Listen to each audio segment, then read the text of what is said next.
Bonjour, bienvenue à tous, bienvenue dans Smart Bourse. Je suis ravi de vous retrouver pour cette toute nouvelle édition. Vous le savez, tous les jours, 17h à 18h, c'est votre heure pour décrypter tout ce qui se passe sur la planète finance, sur les marchés, la macroéconomie, la microéconomie, les valeurs, mais également les allocations d'actifs. C'est ce qu'on va demander dans quelques instants à nos gérants. Que faire pour cette année 2026? Allez, tout de suite, on passe au sommaire de cette édition.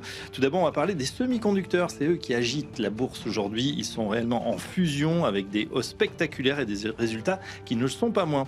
On discutera également de la Banque centrale, des banques centrales et notamment de la Fed avec une guerre autour de son indépendance. Ça sera dans quelques mois. Et puis enfin, en fin d'émission, on s'intéressera aux matières premières. C'est vrai qu'ils sont très recherchés en ce moment. Dans le premier lieu, bien sûr, le pétrole, on en parle beaucoup, mais également l'or et d'autres matières premières. Ce sera dans le dernier quart d'heure. Tout de suite, on passe à Pauline Gratel avec le point marché.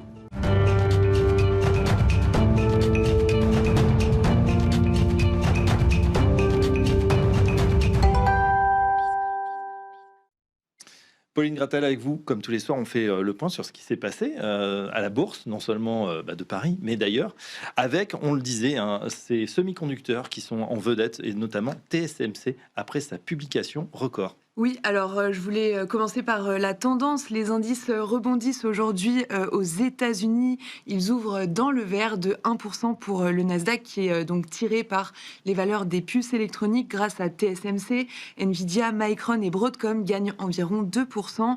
En Europe, les grands indices évoluent en ordre dispersé. En France, le CAC 40 est dans le rouge pour le 4e jour consécutif, pénalisé par les valeurs du luxe dans le sillage des résultats de Richemont, avec Kering et LVMH en repli, mais l'indice parisien est soutenu tout de même par les semi-conducteurs, toujours grâce à TSMC. Alors justement, on fait le point sur ces résultats assez spectaculaires. Oui, TSMC fait état de solides résultats avec un bénéfice net en hausse de 35% au dernier trimestre à 14 milliards d'euros, avec une croissance à 2 chiffres pour le 7e trimestre d'affilée. Des résultats qui viennent clôturer une nouvelle année record pour TSMC. L'autre nouvelle aussi, c'est que l'entreprise annonce des dépenses d'investissement massif, jusqu'à 56 milliards de dollars en 2026. Les perspectives sont solides. On poursuit avec le luxe Richemont, qui fait également état de vente record. Oui, c'est ça, mais pour revenir sur ce qui s'est passé, les résultats ont été au début bien accueillis, mais Oui. le titre a même atteint un sommet, mais rapidement il s'est retourné à la baisse et cède actuellement environ 2%. Comme vous le disiez, les ventes sont au plus haut portées par les bijoux Cartier.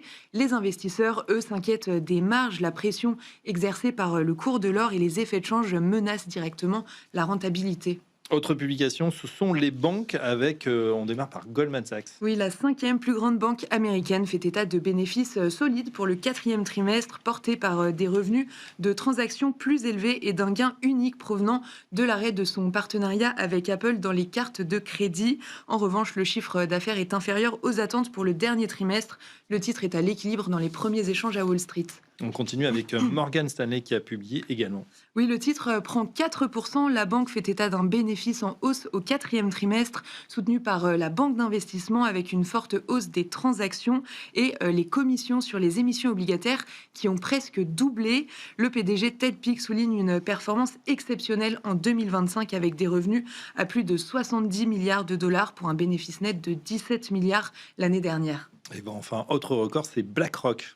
Oui, le géant américain passe le cap des 14 000 milliards de dollars d'actifs sous gestion grâce à une collecte record de plus de 340 milliards de dollars pour le seul 4e trimestre.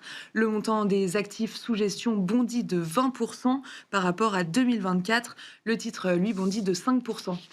Qu'en est-il du pétrole, Pauline, aujourd'hui ? Donald Trump a abaissé le risque d'une escalade militaire immédiate avec l'Iran. Dans ce contexte, les prix du pétrole baissent aujourd'hui de l'ordre de 4% pour le baril de Brent. Sur les marchés obligataires, le rendement américain à 10 ans est stable autour de 4,15%. Sur le marché d'échange, le dollar se ressaisit un petit peu, ramenant l'euro-dollar autour de 1,16.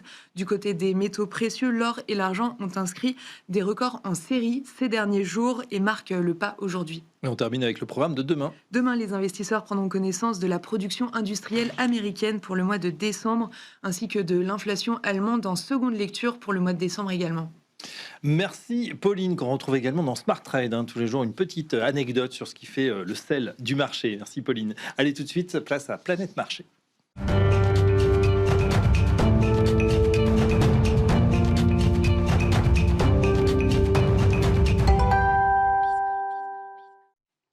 Planète Marché, comme tous les soirs, le principe c'est clair, c'est simple. 3 gérants sont avec nous. On est ravi d'accueillir Nicolas Brault. Bonjour Nicolas. Bonjour Fabrice. Vous êtes directeur associé chez Autingue Banque Privée, spécialiste des actions. Et avec vous, on va voir justement ce qu'il faut faire pour cette année 2026. À vos côtés, on accueille Vincent Lecartier. Bonjour Vincent. Bonjour Fabrice. Gérant senior et responsable de l'allocation d'actifs chez WeSave. Bienvenue à vous. Avec vous, on fera un petit point sur la macro. Qu'est-ce qu'on fait? Les allocations, vous êtes responsable de l'allocation. On va voir ce qu'on vous nous proposez. Et puis enfin, François Rimeuve. Bonjour François. Bonjour Fabrice. Et bienvenue, stratégiste senior chez Crédit Mutuel Asset Management. François, tiens, on va démarrer avec vous. On peut saluer déjà, si on fait un petit retour en arrière avant de s'occuper de l'actualité. On a eu un cru 2025 plutôt exceptionnel sur toutes les classes d'actifs qui ont plutôt bien marché. L'épargne des Français, on sait, est abondante. C'est investi sur ces marchés, mais on se demande effectivement, et maintenant pour 2026, est-ce qu'on est sur la même dynamique selon vous? La dynamique top-down, c'est à peu près la même. 2025, c'est une année où globalement, mis à part le trou d'air qu'on a eu autour de l'annonce des tarifs en avril, sinon c'est des prévisions de croissance qui augmentent. C'est un risque inflationniste qui a plutôt tendance à diminuer, aidé par le pétrole, mais pas uniquement, la modération des salaires, enfin on peut être très long sur le sujet. Et donc globalement, quand on a des marchés qui saluent à la fois des perspectives de croissance solide et un risque inflationniste plutôt en baisse, c'est un espèce de marché de Goldilocks, et donc là, c'est boucle d'or. C'est très positif pour la prise de risque, et c'est ce à quoi on a assisté en 2025. Et si on regarde l'état dans lequel on est en ce début d'année 2026, c'est à peu près le même. Les révisions de croissance continuent à être positives. Le risque inflationniste, il est globalement en baisse, à peu près partout. Alors, on peut minorer un peu ça à certains endroits. On ne dit pas qu'il n'y a pas de risque, mais globalement, il est quand même plutôt en baisse par rapport à ce qu'on voyait il y a 2, 3 ou 4 mois encore. Et donc, oui, la tendance top-down, c'est la même. C'est plutôt un environnement qui pousse à la prise de risque. Maintenant, ça ne veut pas dire qu'il n'y a pas de risque. Ça ne veut pas dire que une fois que le consensus est complètement sur la même longueur d'onde que de cette prise de risque, que ça ne devient pas dangereux, que le positionnement n'est pas trop fort, etc. Donc il y a différents facteurs qui peuvent amener à avoir envie de minorer un peu cette prise de risque au bout d'un moment, mais aujourd'hui c'est toujours plutôt la tendance qui domine. Ouais. On a presque l'impression par rapport au début d'année dernière, où là justement il y avait Trump qui arrivait, on ne savait pas trop à quelle sauce on allait être mangé, on parlait déjà des tarifs, on a l'impression même que c'est presque plus simple cette année. Nicolas Brault, quel est votre sentiment? Je ne sais pas si on peut dire ça, Fabrice. Il y a un biais presque saisonnier. Oui. Le mois de janvier l'année dernière était bon. C'était en février que ça s'est retourné. Jusqu'en mi-février, on était très bien. Jusqu'à la prise de fonction, je ne sais plus si c'était le 17 ou 18 janvier de Donald Trump. Et je ne pense pas qu'on sorte de 2025 en dépit du bilan des marchés, bilan positif, sur les obligations d'ailleurs comme sur les actions. Avec un sentiment qu'on est dans un monde sûr, visible. Il y a aussi une volatilité qui est maintenant fait partie d'un new normal. Donc, pour revenir à ce que François vient de dire, c'est indiscutable qu'en approche macro ou top-down, il y a des éléments de visibilité. On a terminé l'année sur des effets favorables et on commence l'année objectivement. Ces effets sont toujours à l'œuvre. Même si on a eu une petite alerte fin d'année dernière, la bulle sur l'IA, on va en parler ou pas. Je ne sais pas si c'est une petite alerte. Ça fait au moins 6 mois ou 9 mois que ce sujet est dans l'air et il n'a pas changé. On va parler des semi-conducteurs. Peut-être qu'on évoquera certains points là-dessus puisque la publication du jour. On va en parler dans un instant. Ouais. Je termine le tour de table avec Vincent, juste pour avoir la big picture, là, comme on est dans les anglicismes. Donc, un petit peu votre. Le ressenti là pour ce début d'année. J'imagine, c'est vrai que c'est toujours le jeu des provisions. On prend des bonnes résolutions sur son portefeuille ou sur son allocation. Comment vous voyez cette année pour vous, Vincent? Les agitations de Trump encouragent les autres États à dépenser. Il y a des replis sur soi, il y a des problématiques de souveraineté, ce qui veut dire que, comme l'année dernière, on aura cette année assez logiquement des dépenses budgétaires qui vont rester soutenues. Et pour rejoindre ce que disait François sur la partie inflation, on est globalement sur plutôt de la désinflation que de la reflation, ce qui veut dire que les banques centrales qui n'ont pas encore intégralement baissé leur taux d'intérêt devraient maintenir les baisses qu'elles ont déjà accomplies, voire même on peut commencer à réenvisager de faire du quantitative easing. Donc on est dans un contexte où effectivement assez Goldilocks, assez boucle d'or, où effectivement on a à la fois un soutien budgétaire qui est fort et des conditions monétaires qui sont accommodantes. Donc le contexte de l'année dernière, il se prolonge cette année plutôt dans de bonnes conditions. C'est ce qu'on nous répète, en tout cas depuis ce début d'année, priorité ou en tout cas aux actifs risqués. Quand on regarde l'actualité, on vient d'en avoir un écho, notamment avec ces très bons résultats, que ce soit dans la banque, on va y revenir, ou dans les semi-conducteurs aujourd'hui avec TSMC. On a l'impression vraiment qu'on a des entreprises quand même qui sont en train de piocher des milliards. Résultats extrêmement massifs, 14 milliards sur le dernier trimestre pour TSMC, et qui tirent tout ce segment. Nicolas, quelle est votre analyse là-dessus ? On est au début de la saison de publication de résultats, ça commence fort. Les banques tout au long de la semaine. Richemont, qui est un acteur de référence dans le luxe, oui. Et TSMC, qui est probablement le deuxième acteur le plus symptomatique des effets de l'intelligence artificielle sur l'écosystème et notamment les semi-conducteurs. Donc, oui, là, on parle souvent des pelles et des pioches dans une révolution ou dans une ruée, qu'elle soit vers l'or ou vers l'intelligence artificielle. Là, on est dans les super pioches. On est sur le best in class, ouais. Qui probablement occupe une part de marché de l'ordre de 60% dans les segments les plus haut de gamme, les 2 nanomètres, les applications pour l'intelligence artificielle. Et les résultats, Pauline l'a démontré tout à l'heure, sont spectaculaires. Ça va de pair aussi avec une marge opérationnelle à 64%. Donc, les bons parcours jusqu'à aujourd'hui sont pleinement justifiés par les réalisations et l'exécution. Mais, pour aller plus loin et pour nous projeter sur l'ensemble de 2026, il faudra à un moment donné qu'on parle d'autre chose et qu'on soit porté par d'autres choses que par l'intelligence artificielle. J'ajoute dans le cas de TSMC, et je veux dire aucun mal de TSMC, qui est une entreprise référente depuis des décennies en Asie, qui n'a cessé de gagner en puissance dans la chaîne de valeur des semi-conducteurs et qui fait la tendance. Les valos sont très élevés, c'est la capitalisation la plus importante d'Asie, c'est 1400 milliards de dollars de capi, donc c'est déjà dans les cours. Donc, trouver un point d'entrée sur ces niveaux-là, sur l'ensemble de la chaîne des semi-conducteurs ou sur ASML, qui valait 590 € il y a 5 mois et qui en vaut le double, on va avoir du mal à vous dire qu'aujourd'hui, on peut y aller les yeux fermés. Donc, attention, on commande des résultats. Il n'y a aucun signe, pour l'instant, d'une rupture. Mais en revanche, la discussion sur est-ce qu'on est dans une bulle de valorisation, peut-être pas, mais une bulle de concentration des investissements avec des montants qui ne cessent d'augmenter, là, il y a débat.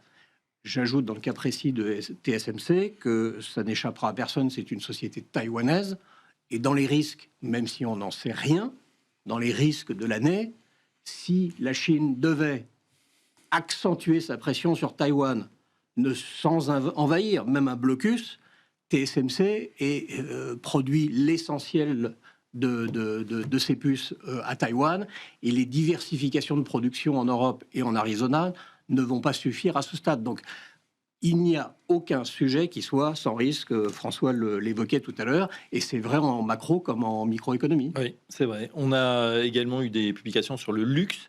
Là aussi, alors pour le coup, là, Cocorico, ce sont nos plus belles société en France, mais c'est vrai que ça tousse un peu depuis quelques années avec la Chine qui est un peu à l'arrêt.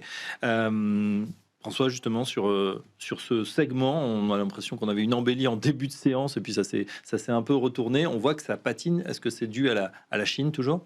C'est le driver négatif de la thématique depuis maintenant longtemps, depuis que le marché immobilier chinois a explosé. En gros, c'est assez concomitant.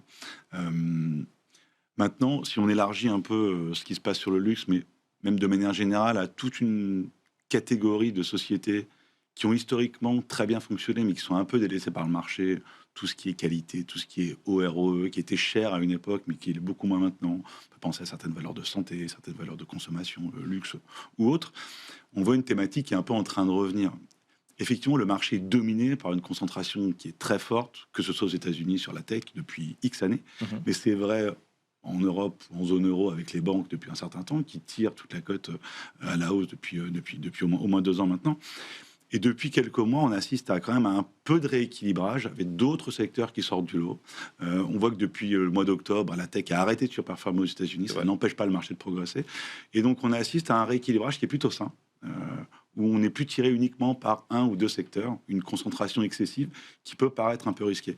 Donc, s'il y a des thématiques à mettre en place pour l'année en cours, et pour éviter ce risque de concentration un peu excessif et les turbulences qui peuvent arriver sur un risque géopolitique de TSMC ou sur autre chose qui touche la tech, qui est très, qui peut être très volatile en tout cas par moment, ça peut être intéressant d'aller sur toutes ces stratégies-là qui sont aujourd'hui pas très chères. Et on voit qu'il y a un peu de momentum qui est en train de revenir. La pharma, par exemple, depuis 3 mois aux États-Unis, ça fait beaucoup mieux que le marché, mais personne n'en parle. Et pourtant, c'est pas cher. C'est une qualité de gestion qui est historiquement meilleure que l'indice. Des RO, des ROA qui sont meilleurs. Et aujourd'hui, c'est historiquement pas très cher par rapport au reste. Parce que c'est peut-être aussi un peu sous pression à cause de Monsieur. Ça explique évidemment. Mais c'est aussi ça qui fait l'attrait de ce type de pari ou d'allocation, c'est que c'est très délaissé par les investisseurs pour des raisons que l'on connaît. Ça a été ciblé par Trump X fois, c'est donc évident que ça a été délaissé. Mais aujourd'hui, du coup, ça s'achète à pas cher aussi, donc avec un potentiel qui est peut-être plus intéressant qu'ailleurs. Vincent, on parle beaucoup de diversification, alors sur toutes les classes d'actifs, et là, la petite musique qu'on entend, c'est en même temps, si on est sur les actions, une rotation sectorielle. Effectivement, on a une très grande concentration, on le retrouve sur les ETF, qui peut être à un moment dangereuse, et j'ai l'impression que tout le monde se dit, mais attention, là, on est peut-être trop concentré. Il est temps de redispatcher un petit peu ces avoirs. Si on regarde les performances des actifs américains, des actions américaines à hier soir, c'est très intéressant de constater déjà que le Russell, donc les petites capitalisations américaines, est l'indice qui performe le mieux et de très très loin, puisqu'il fait 7% contre 1% pour le S&P 500. Donc déjà, ça veut dire que les investisseurs jouent beaucoup plus de nouveau les valeurs domestiques américaines, le côté cyclique, la consommation américaine, et beaucoup moins désormais les grandes capitalisations exportatrices. Deuxième point intéressant, c'est de voir que le S&P 500 équipondéré fait aux alentours de 4% de performance en 15 jours, alors que le S&P traditionnel ne fait que 1% de performance. Donc 3% de performance d'écart en 15 jours sur un indice qui normalement a les mêmes valeurs, on voit bien qu'il y a une déconnexion désormais entre les très grandes sociétés leaders qui peinent. L'infotech, le secteur de l'infotech baissait d'1,5% hier soir. Le marché est en hausse. Donc on voit bien que les investisseurs sont aujourd'hui en train de rechercher de la dispersion, de la mutualisation, et non plus de la concentration comme c'était le cas auparavant. Je pense qu'en plus, il doit y avoir pas mal de stratégies de long short, donc des gens qui financent des achats en vendant d'autres thématiques, et très probablement les grands leaders, les 7 magnifiques, ou ce genre de thématiques qui étaient achetés systématiquement, ont réduit la voilure, les publications approchent en plus, donc on est incité à le faire. Et si on réduit la voilure de ce côté-là, on achète en face ce qu'on avait vendu pour financer l'opération des 7 magnifiques. Voilà. Donc je pense qu'il y a la rotation un peu mécanique et de la rotation également recherchée de la part des investisseurs à l'heure actuelle. Après, il faudra voir effectivement sur ces résultats qui risquent d'être aussi peut-être spectaculaires. Gare aux sanctions aussi, comme les valeurs sont très chères. Si on fait un faux pas, on a vu qu'il y avait voilà, des dizaines de milliards parfois de capitalisation qui partaient en fumée. Nicolas, on a entendu effectivement small et mid cap qui vont bien aux États-Unis. Vous vouliez en parler également parce que ça fait longtemps qu'on a parlé de ces secteurs qui étaient en retard, qui a amorcé à remonter. En tout cas, on l'a vu l'an dernier en France. Est-ce que ça va se poursuivre pour cette année? Écoutez, c'est en tout cas un segment du marché qui a retrouvé sa place dans les portefeuilles de notre point de vue, pour des raisons qui sont à la fois de valorisation et de sensibilité a priori qui reste à démontrer sur une reprise cyclique. La baisse des taux a eu lieu, ça aurait dû impulser naturellement un réveil fort, puissant sur ces valeurs-là.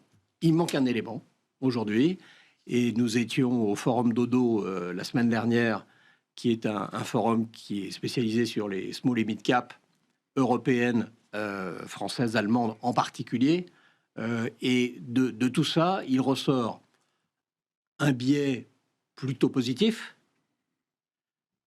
une acclimatation où là aussi les entreprises de taille moyenne se font à ce monde de nouveaux new normal autour de la volatilité, les incertitudes. Oui. Donc les qualités de management ne sont pas en question sur beaucoup de valeurs de taille moyenne. En revanche, ce qui manque, c'est la dynamique de résultats. Donc ce qui manque, c'est ce qu'on constate aux États-Unis, une accélération des révisions de résultats. On est très tôt dans l'année pour en juger, mais on sort d'une année 2025 où probablement sur l'ensemble d'un panorama de valeurs moyennes, on est sur des résultats juste à zéro. Oui. Donc la dynamique bénéficiaire doit, pour valider nos anticipations de marché, que ce soit en macro ou en micro, s'appuyer sur des résultats en bas de page qui s'améliorent. Donc les conditions sont là.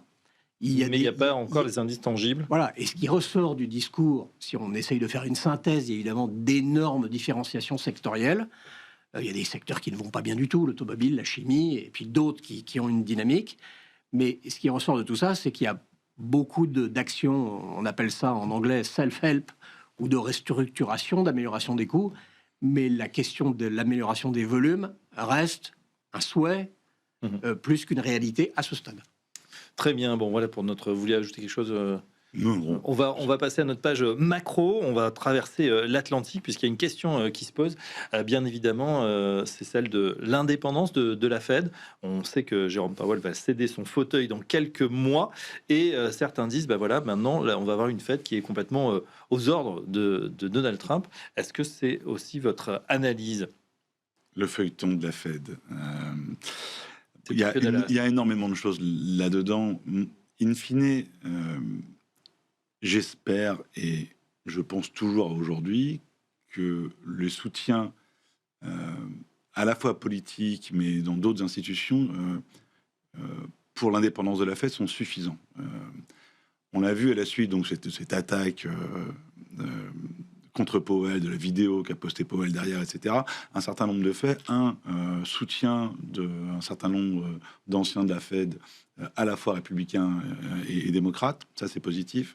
On a vu le soutien de certains sénateurs républicains aussi, ça c'est aussi positif, sachant que certains ont dit qu'ils ne voudraient pas valider le choix d'un nouveau chairman de la Fed tant que l'histoire légale avec Powell ne serait pas derrière eux. Donc ça empêcherait quelque part Trump de choisir son nouveau chairman et de le faire valider tant que l'histoire de Powell n'est pas réglée. Donc il semblerait qu'il y ait suffisamment de soutien pour permettre à Powell de rester suffisamment fort et donc à l'indépendance de la Fed de rester. Maintenant, ça fait beaucoup de si. Il est quand même très très probable que le prochain chairman de la Fed soit l'un des deux Kevin, que ce soit des politiques monétaires très accommodantes, un peu aux ordres de l'exécutif, qui soient poussées. Mais la Fed, c'est pas un chairman qui décide, c'est X membres qui votent, et donc il faudra quand même qu'il puisse convaincre les autres membres de la Fed de mener à bien cette politique. On a déjà eu ce type de comportement dans le passé, Nixon versus Burns, et c'est compliqué pour un chairman de la Fed qui est aux ordres de l'exécutif de convaincre. Donc, moi, je pars toujours du postulat, a priori, que la Fed continuera à mener sa politique de manière pas complètement indépendante, il ne faut pas se leurrer, mais en tout cas, principalement en lien avec les variations des agrégats économiques qui sont croissance et inflation. Et quand on prend un peu de recul, c'est finalement ce qui s'est passé en 2025. Trump se plaint énormément, mais Powell a quand même baissé les taux 3 fois en l'espace de 15 mois, alors que le corps PCE est quasiment à 3%, que le taux de chômage n'est pas très loin de ses plus bas, que les marchés equity sont très en hausse. Donc, il n'y a pas non plus un besoin excessif de rendre la politique monétaire plus accommodante. D'accord. Et pourtant, ils ont baissé un peu les taux. Ils ont baissé. Donc, Ça va continuer. Tiens, Vincent Lecarty, ça va continuer. Est-ce que vous pensez qu'il va y avoir ces fameux jumbo cuts qui sont annoncés, en tout cas attendus par Donald Trump? Je pense que le fait d'avoir énormément politisé le débat fait que les jumbo cuts deviennent improbables, paradoxalement, parce que je pense que les autres membres votants ne voudront pas paraître être soumis à la volonté de Trump. Donc je pense que les jumbo cuts, ça me paraît exclu désormais. Combien de baisses de taux vous envisagez pour cette année? Le consensus est entre 2 et 3. Moi, je suis plutôt dans les deux. Je suis plutôt optimiste sur la croissance américaine. Je soupçonne que le consensus puisse être favorablement surpris cette année, et donc que la nécessité de baisser les taux soit moins indispensable que ce qu'on peut imaginer.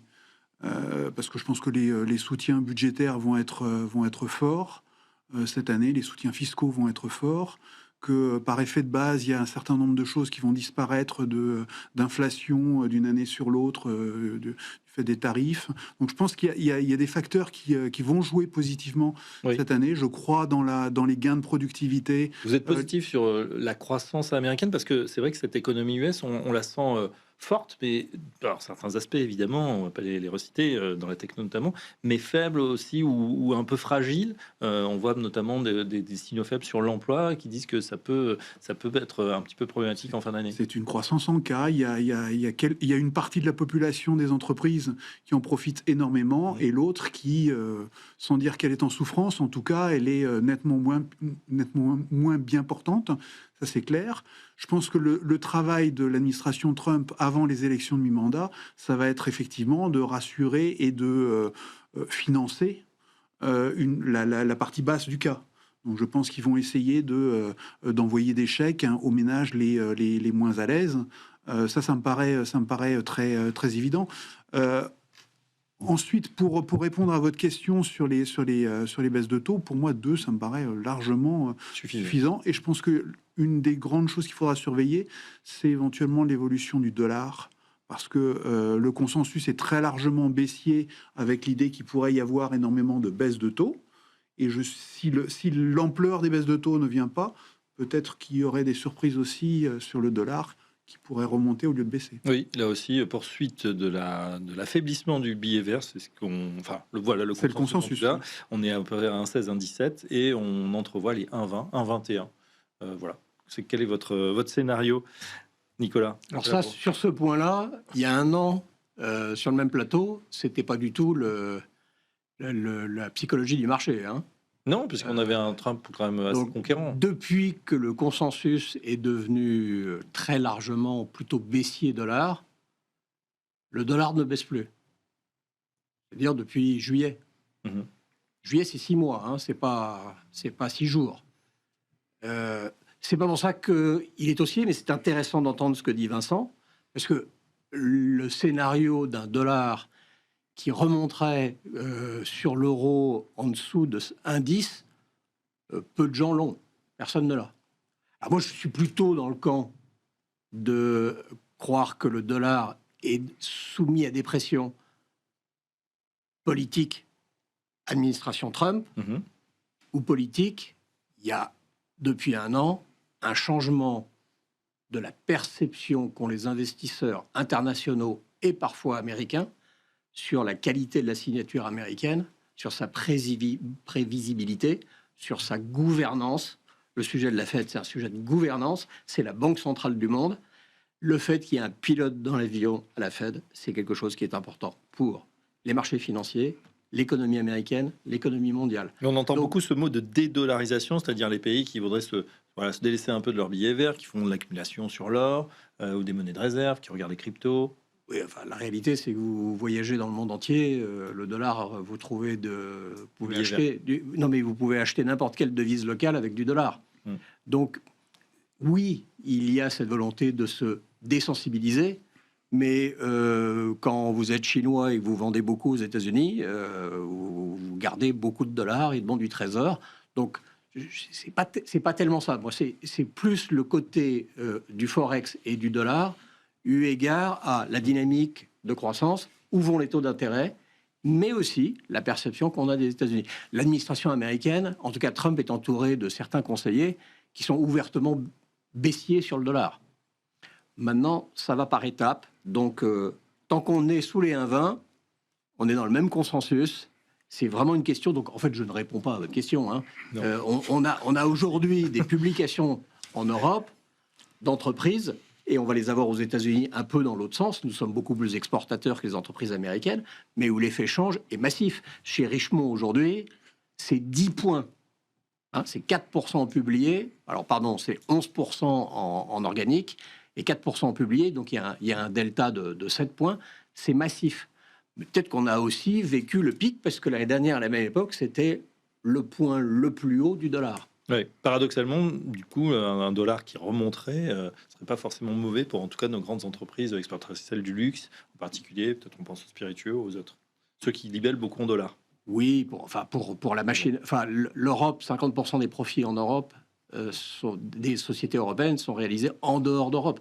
Donc le sujet du Forex, oui, on est extrêmement sensible. Bon, je vous en veux pas de pas avoir répondu parce que c'est extrêmement compliqué de prévoir les fluctuations du dollar, bon, comme le reste, de toute façon. En fait, on est dans... Pardon de reprendre la parole sur ce sujet du Forex.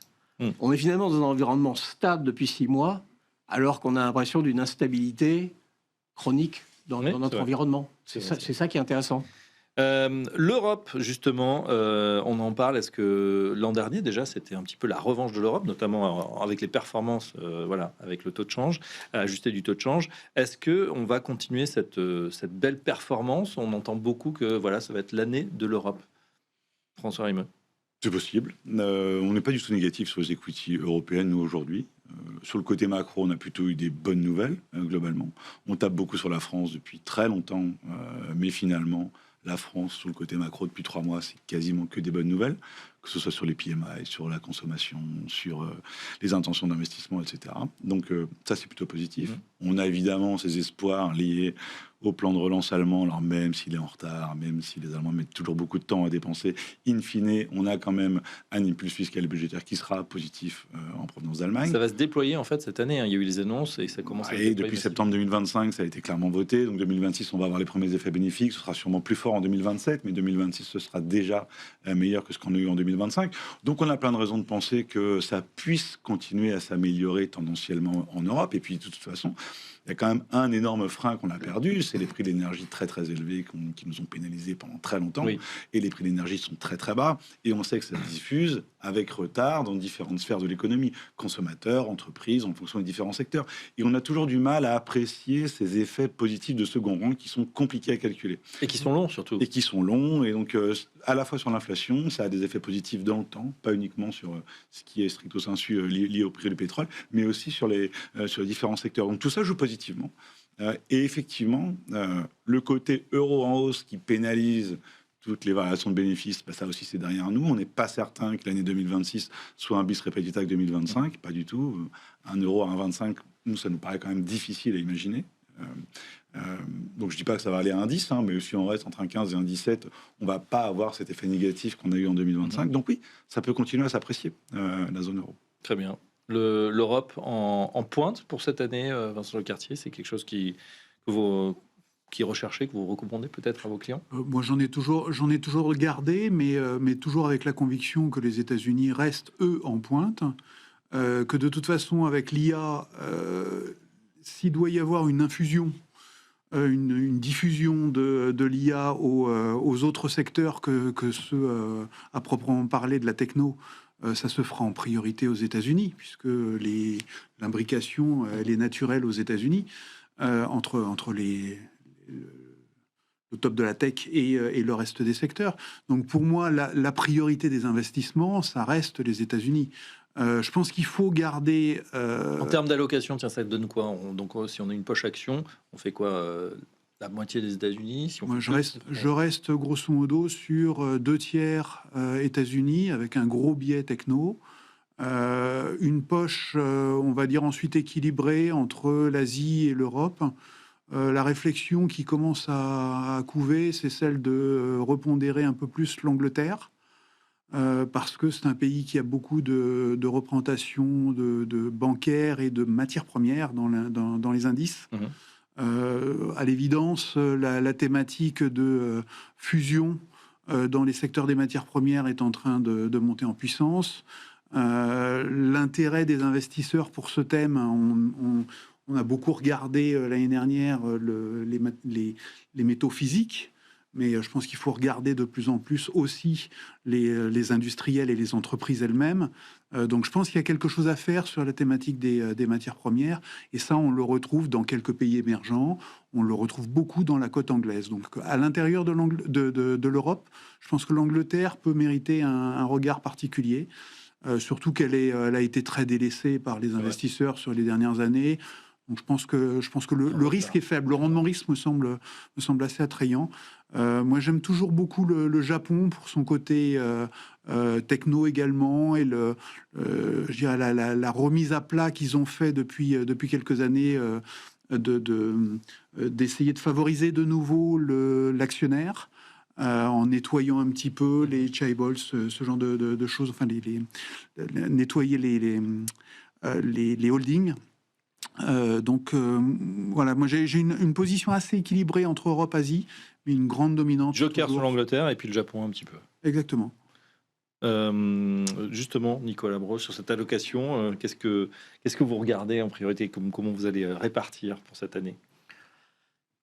Je vais essayer de ne pas reprendre des éléments que vous venez de citer tous les deux, avec lesquels je vais converger. On a envie d'aller voir des zones qui ont moins bien performé, ou des segments qui ont moins bien performé, parce que je reprends, c'est quand même intéressant. 2/3 c'est les États-Unis. Oui. Les États-Unis pour Vincent Lecartier. Maintenant, nous, dans une maison de gestion privée avec des clients qui sont français, on n'ira jamais. La surpondération sur les États-Unis, c'est pas 65%. C'est naturellement plus bas. D'autant, alors après, c'est une jonglerie, mais c'est une réalité économique, que beaucoup d'entreprises européennes sont en fait, leur premier marché, c'est aux États-Unis. Donc, si on parle de tech, si on parle de certains secteurs, probablement la pharma qui a été citée tout à l'heure, nous ne jouons pas dans la même catégorie, nous ne jouerons pas dans la même catégorie. Dans la pharma, l'avantage des Roche, Novartis ou autres, AstraZeneca ou de plus petite valeur, tout le monde vise à être présent sur le marché américain, en dépit du poids de Trump, en dépit des risques en termes de prix. C'est ce marché-là qui rémunère l'innovation d'aujourd'hui, d'hier et de demain. Donc, mais en revanche, je crois que sur l'Europe, puisqu'on parle d'un besoin, d'une envie de diversification, on est en début d'année, on a envie de donner sa chance aux produits, et donc de voir si d'autres segments ne peuvent pas se réveiller. Le Royaume-Uni, c'est une idée intéressante. La France, c'est une idée intéressante. Si on est un pays du Club Med, l'Espagne a fait 40% de performance, je crois, l'année dernière. L'Espagne a des avantages, mais l'Espagne n'est pas à la veille de devenir le fer de lance de l'industrie européenne de demain. Donc l'Italie est peut-être un paradis fiscal avec la meilleure dirigeante de droite ou d'extrême droite du monde, mais il n'empêche que l'Italie est un pays compliqué. La France est un pays compliqué, où il y a des talents fantastiques, des entreprises de premier plan et de qualité mondiale, parfois les meilleures. Donc là aussi, même chez nous, peut-être qu'il peut se passer quelque chose. Pour l'instant, sur le plan de la dette, les écarts de taux avec l'Allemagne sont peut-être un peu étonnamment, mais stables. Ça traduit une dynamique économique, ça traduit une stabilité, c'est difficile de parler de ça, politique. En tout cas, c'est le même bonhomme à Matignon depuis quelques mois. Et voilà une idée, en tout cas. C'est ce qu'on entend moins maintenant, la stabilité. Non, mais c'est un peu tard pour lâcher ça et pour aller à fond vers ce qui a le mieux marché et qui a pris 90% l'année dernière, c'est-à-dire, allez, on va revenir au départ de l'émission, les semi-conducteurs. C'est un peu tard, quoi. Les semis et la banque. Je sais pas, la banque. Alors ça, la banque est intéressante. Je suis pas spécialiste de la banque, mais ce qui est intéressant, et ça traduit un état d'esprit, on est tous à peu près positifs, en tout cas on est nombreux à se rejoindre sur un discours, un narratif positif. Mais ce qu'on entend sur certains secteurs, la banque en fait partie, c'est oui, on aime toujours parce que les conditions financières, l'impulsion économique, la charge de risque est sous contrôle, les éléments macro sont là. mais il est temps d'être sélectif et pas acheter un tracker, mais des valeurs. Ça prouve donc qu'on est déjà dans un stade de maturité des réappréciations boursières qui est avancé. Très bien. François Rimeux, chez Crédit Mutuel AM, si on fait l'allocation pour cette année, qu'est-ce qu'on va privilégier? Des actions. Oui. Des actions plutôt que de l'obligataire. En 1, c'est sans doute le choix le plus important, en tout cas aujourd'hui. Ça ne veut pas dire que dans 6 mois, ce sera la même chose, mais aujourd'hui, c'est la conclusion. Des matières premières aussi, métaux précieux, mais aussi métaux industriels. Ça fait plusieurs mois qu'on répète qu'il y a un gros shortage sur plusieurs métaux industriels. On n'a pas assez d'offres. On a une demande qui est extrêmement forte. Toutes les thématiques du moment, en fait, ont besoin de métaux industriels, que ce soit la transition énergétique, les data centers, l'IA, etc. On en a besoin de cuivre partout, et on n'en a pas assez. Donc tout ça, c'est à mettre en avant, et c'est plutôt un peu décorrélant dans une allocation, plutôt que d'avoir tout sur les mêmes paris, qui peuvent être des fois un peu dur à porter quand tout se retourne en même temps pour X ou Y événements géopolitiques. Et au sein des thématiques actions, oui, on aime toujours bien le côté financier, ça c'est clair, pour toutes les raisons invoquées, mais parce que le côté bancaire est en général un pari un peu leveragé sur la croissance nominale du monde, et la croissance nominale, elle reste forte. On a de l'inflation qui est plutôt quand même toujours un peu élevée par rapport à ce qu'on avait historiquement, des croissances nominales élevées, et donc des bénéfices qui sont très bien orientés. Plutôt un risque en plus de voir les courbes se pontifier si jamais dérapage budgétaire il y a aux États-Unis, et si pontification des courbes de taux il y a, en général c'est positif pour le secteur bancaire, donc ça permet de couvrir en plus un risque potentiel de 2026. Je ne sais pas si ça va arriver, mais c'est pas impossible en tout cas. Et puis tout ce dont je parlais tout à l'heure, toutes ces valeurs qui ont été délaissées pendant des années, qualité, pharma, consommation, pour certains secteurs. C'est une thématique qui est en train de revenir au devant de la scène, et c'est diversifiant par rapport à tout ce qui a tiré le marché vers le haut depuis un certain temps, c'est-à-dire le côté technologique beaucoup. D'accord. Est-ce qu'il y a un joker, comme Vincent qui nous citait, le Royaume-Uni, une zone ou une thématique, l'énergie, un petit peu hors des sentiers battus? L'énergie, c'est très sale, personne n'en veut. On est en la vieille énergie, alors le pétrole. Ouais. En fait, tout le scénario et le consensus qui est celui du marché aujourd'hui, ne tient que parce que les prix du pétrole ou les prix d'énergie sont bas. Si on refait la même chose, mais avec un prix du pétrole à $100, tout d'un coup, c'est pas la même. On n'a pas la même dynamique d'inflation, on n'a pas la même dynamique de conso, on n'a pas les mêmes banques centrales. Et donc, ça remet en cause, en fait, le scénario. Donc, si jamais il y a un risque pour 2026, alors, il y en a plein des risques, on peut parler de géopolitique, de choses qu'on ne maîtrise absolument pas, mais imaginons que le pétrole ne vaille pas 55 ou $60 ad vitam aeternam, ce qui est le consensus actuel du marché, mais que ça vaille plutôt, pour X ou Y raison, 75, 80, 85, c'est un danger. Et les boîtes qui constituent le secteur énergétique sont très très peu chères. C'est un dividende play, c'est un buyback play. Voilà. Je ne sais pas si ça va être la meilleure thématique pour 2026, mais en tout cas, ce serait la wildcard pour l'année qui vient. Ouais, vous êtes d'accord sur l'énergie? Je suis séduit. D'abord, c'est, je trouve, très bien expliqué par François. Et en plus... l'agitation, heureusement on ne parle pas de tout ça, de Trump sur tous les sujets, surtout là où il y a des matières premières, et le Venezuela qui a fait s'est mis en vedette bien malgré lui depuis 15 jours, peut-être masque un sentiment au sein de l'administration américaine qu'on approche d'un stade de plateau sur la production des principaux bassins du Permian, entre le Texas, Nouveau-Mexique. C'est-à-dire, il n'y aurait plus assez noir, pardon. Nous sommes dans un état des lieux où la plupart des observateurs spécialistes, et même non spécialistes, disent l'offre est abondante. Il n'y a pas d'accord au sein de l'OPEP pour restreindre. Donc, pour l'instant, la pression est à la baisse sur le prix du baril. Mais il est déjà à un niveau qui est très supportif pour l'économie, pour le consommateur, et à un niveau où les acteurs du pétrole gagnent encore de l'argent dès lors qu'ils ont des coûts de production qui sont faibles.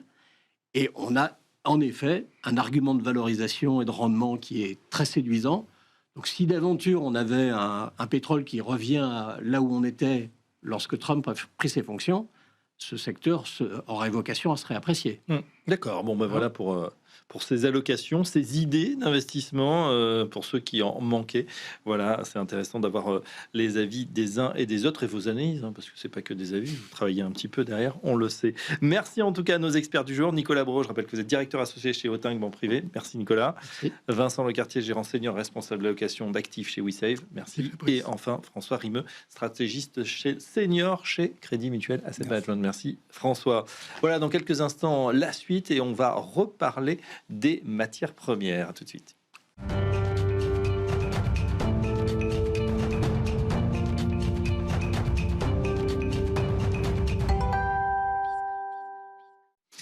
Le dernier quart d'heure de Smart Bourse, c'est le quart d'heure thématique et le thème ce soir, c'est celui des matières premières. On l'a un petit peu évoqué au cours de l'émission.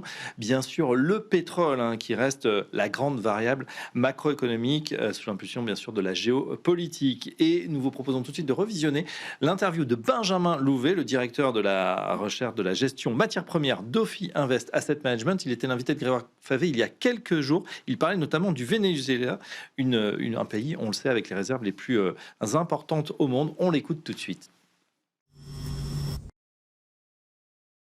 Plusieurs remarques sur le sujet. La première, c'est qu'effectivement, il y a un vrai questionnement autour du montant des réserves de pétrole du Venezuela. Les réserves sont aujourd'hui affichées à 300 milliards de barils, ce qui en fait effectivement les plus grosses réserves du monde devant l'Arabie Saoudite, d'une courte tête, mais ça fait grosso modo 17-18% des réserves prouvées.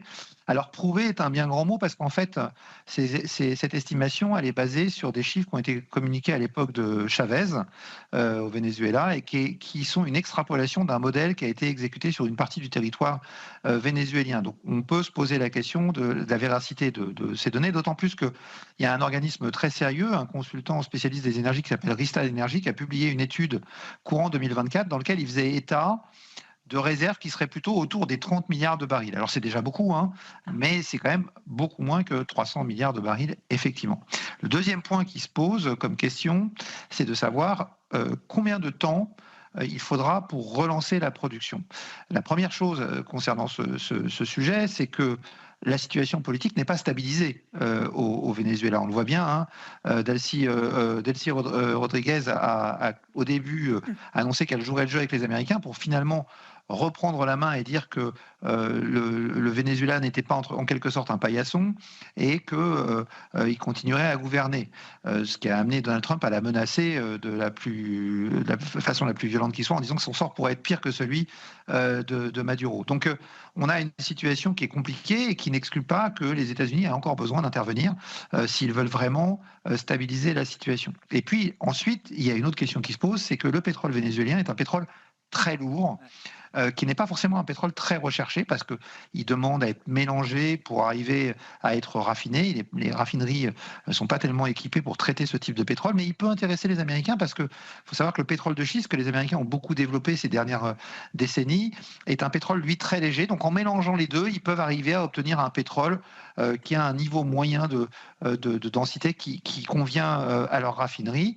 Maintenant, il y a un deuxième problème qui est de savoir si les champs pétroliers du Venezuela peuvent être redémarrés pour ce qui est des champs de pétrole conventionnels.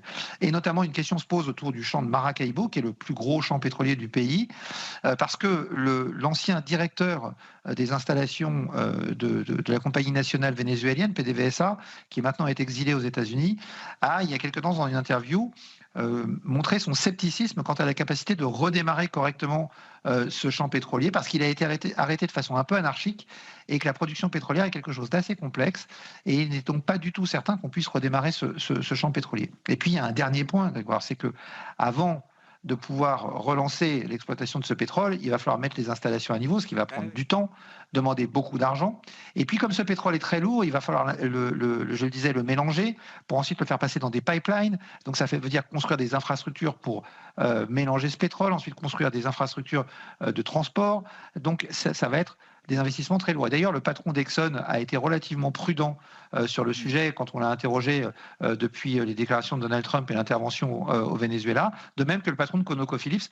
En gros, Grégoire, quand vous êtes un producteur de pétrole aujourd'hui, et que vous avez le choix entre produire du pétrole de schiste chez vous avec un robinet que vous pouvez allumer très vite, en grosso modo ça met 3-4 mois pour lancer un puits de pétrole de schiste, et que vous pouvez aussi éteindre assez rapidement, pourquoi aller s'embêter à aller développer des ressources dans un pays où la situation politique n'est pas stable et où, comme le rappelait le patron d'Exxon, ils se sont déjà fait exproprier une fois. Donc on est très très loin. Les spécialistes parlent de 6 à 8 ans minimum pour revenir à un niveau de production comparable à ce qu'on a pu connaître par le passé. Donc vous voyez bien qu'on est très très loin d'avoir trouvé un nouveau gisement de pétrole immédiatement utilisable par les États-Unis. L'autre sujet qui mêle production pétrolière et géopolitique, c'est l'Iran, peut-être, Benjamin. Alors, c'est pas la première fois qu'il y a une contestation populaire en Iran, mais peut-être que cette fois, c'est une contestation qui pourrait prendre une ampleur différente, avec un soutien peut-être plus appuyé, et en tout cas des soutiens de l'Iran qui ont été considérablement affaiblis au cours des derniers mois et des derniers trimestres. Benjamin, si jamais on avait un vrai changement en Iran, est-ce que là, il y a matière à imaginer que la donne pétrolière puisse être modifiée ? Alors, le vrai sujet, et on l'a vu d'ailleurs aussi au Venezuela, c'est que si jamais il y avait un changement en Iran, comme vous le mentionnez, ce qui compte, c'est de savoir comment se fait ce changement, est-ce qu'il se fait de façon violente ou pas. Je pense que la vraie question est de savoir si les États-Unis interviendront. Parce que tant qu'on est dans une contestation populaire, à moins qu'elle dégénère réellement, on peut s'attendre à ce que l'Iran continue à profiter en partie de ses soutiens, mais quand bien même le gouvernement iranien perdrait, on est en droit de se dire que les installations pétrolières, dans ce cas-là, ne seront pas une cible. Et donc, que la production pétrolière pourra continuer, et avec un régime plus favorable, peut-être que le pétrole pourra plus facilement couler vers le reste du monde, avec peut-être moins de sanctions que c'est le cas aujourd'hui. Si on devait avoir en revanche une intervention américaine à nouveau en Iran, comme ça peut être le cas il y a quelques mois, là la situation sera surveillée de très près, parce que ça pourrait dégénérer, parce que là il faudra voir la réaction des autres pays autour en cas d'ingérence américaine dans cette crise qui pour l'instant est une crise populaire, vous le disiez. Donc crise populaire, probablement pas d'atteinte aux installations pétrolières, et donc possiblement s'il y a un changement de régime, peut-être un retour de l'Iran sur le marché, ce qui ne serait pas forcément une bonne nouvelle pour les prix du pétrole qui continueraient à baisser, mais qui serait plutôt une bonne nouvelle pour la consommation, mais qui poserait d'autres problèmes, parce que du coup, le pétrole de schiste deviendrait beaucoup moins rentable, voire pas rentable du tout, donc ça réduirait peut-être la production des compagnies américaines aux États-Unis, donc une équation relativement compliquée. Qui sera le métal gagnant de 2026, Benjamin? Je passe du coq à l'âne, mais c'est vrai qu'il soit précieux ou industriel, les métaux flambent, le cuivre est au sommet, l'argent a fait 150% l'an dernier, l'or, je n'en parle même pas, qui est dans tous les esprits et qui est devenu un sujet presque populaire aujourd'hui. Qui sera le gagnant de 2026? Vous en oubliez. Hein? Et vous en oubliez le palladium, tous les autres, justement. L'année dernière, l'or a battu un nouveau record historique, l'argent a battu un nouveau record historique, le platine a battu un nouveau record historique, et le cuivre a battu un nouveau record historique. Depuis, le cuivre a à nouveau battu son record historique aujourd'hui. C'est très difficile de répondre. J'ai envie de vous dire que nous, on a, je dirais, 3 métaux qu'on aime particulièrement chez OFI Invest AM. Le premier, c'est le cuivre, parce que le cuivre, c'est le couteau suisse de la transition. On en a déjà beaucoup parlé ensemble, et que clairement, compte tenu des difficultés qu'on a côté production et compte tenu de la hausse de la demande qu'on a à cause de la transition énergétique, mais aussi de la transition digitale avec le développement des data centers, la demande ne fait que flamber. Et donc, cette année, ce marché est attendu en déficit pour la première année, mais tout le monde s'attend à ce que ce soit le début d'un déficit structurel, comme on l'évoquait dans notre livre avec Emmanuel H. Il y a quelques années de ça. On arrive dans l'ère de raréfaction de ces matières. Non pas qu'on n'en ait pas assez, le problème, c'est pas la taille du réservoir, c'est la taille du robinet. Et sur le cuivre, on arrive dans cette équation-là. L'Agence internationale de l'énergie, je le rappelle, dit qu'à horizon 2030, on devrait avoir un supply gap sur le cuivre de 20%. Ce qui veut dire que la demande serait 20% supérieure à l'offre. Avec une partie des stocks rapatriés aux États-Unis aujourd'hui qui servent plus de coussins amortisseurs dans ce marché-là, d'ailleurs, Benjamin. Exactement. Il y a eu un envoi des stocks à cause des craintes de barrières douanières, de tarifs, comme on dit en anglais.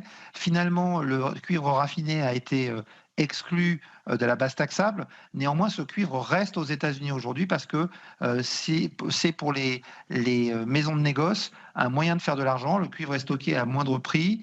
Il est sur une tendance qui est intéressante pour eux. Et en vendant ce cuivre à terme et en roulant leur position, ils encaissent tous les mois un peu d'argent. Donc, ils n'ont pas de velléité à le renvoyer ailleurs pour l'instant. Il y aura des mécanismes de marché qui se mettront en place si ça continue et que le cuivre continue à beaucoup monter et qu'on commence à avoir des raréfactions ailleurs. Les deux autres métaux que vous aimez avec le cuivre, oui, Benjamin? Le cuivre, évidemment, l'argent. Et il faut bien comprendre que dans les matières premières, c'est pas parce que ça a beaucoup monté que ça va arrêter de monter. Il faut rééquilibrer le marché. Et là, sur l'argent, on était dans la 5e année consécutive de déficit. L'année prochaine, ça sera une nouvelle année de déficit. Donc, ça va être relativement compliqué. Et puis, un joker, je dirais, c'est l'aluminium. L'aluminium, le plus gros producteur, c'est la Chine. La Chine arrive tout près du maximum de production que le gouvernement a fixé, alors que la consommation continue à augmenter. Donc, on risque d'avoir des tensions qui vont se multiplier dans les années qui viennent sur l'ensemble de ces métaux. C'est d'ailleurs les thèses d'investissement sur lesquelles nous, on travaille chez Ophi Invest AM depuis plusieurs années. Et voilà Benjamin Louvet, l'expert de Ophi Invest Asset Management, qui nous prévient sur la raréfaction des matières premières. Merci de nous avoir suivis. Cette édition touche à sa fin. Demain, vous retrouvez Grégoire Favet. Excellente soirée et à très bientôt dans Smart Bourse.